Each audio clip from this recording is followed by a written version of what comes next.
More on this with former FBI special agent and Fox News contributor Nicole Parker. Nicole, thank you. And we had you on the breaking news as we were learning these details as it was happening earlier. What can you add to what we've learned now? Well, first of all, I'd like to explain that FBI field offices are extremely secure, and they do have these barricades in place to stop individuals of this nature.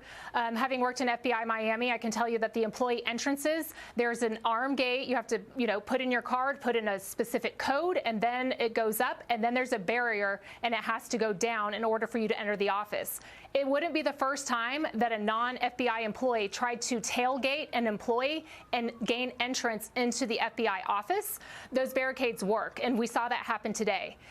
FBI field offices have been the target of, threats. This is not the first time. We don't know the details at this point. Was it terrorist related? What I do know from individuals, sources that I have, is that this potentially may have been someone who the FBI had been notified of a BOLO, be on the lookout for a certain individual that may have been threatening that office or people in that field office in Atlanta. Again, no link or, evidence that it is the same individual that they had been warned about. But if, as the investigation continues, I'm sure that those facts will be coming out. This is something that the FBI takes extremely seriously because they are a target. We saw what happened in August of 2022 in the FBI Cincinnati field office, where an individual, again, attempted to gain entry into an FBI office. They were unsuccessful. It ended up turning into a high-speed chase, and that individual ended up being killed by law enforcement. So when someone attempts to gain access to an FBI office, the office employees, you are immediately alerted. Agents are alerted. My understanding is that there were agents that helped to take down this individual.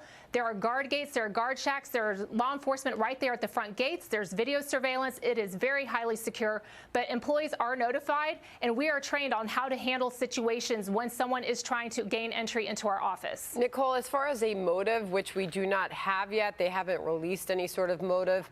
If they've learned of one, do you believe that they'll make that public? At this point, it's too premature to say if they'll make that public. I think that in the environment that we're in, they are going to try to be as transparent as possible because they want to deter other people from acting in the same manner and show, hey, if you go to an FBI field office and you try to do that, there will be justice served against you. And it's important to note that this person has been sent to a hospital for mental evaluation.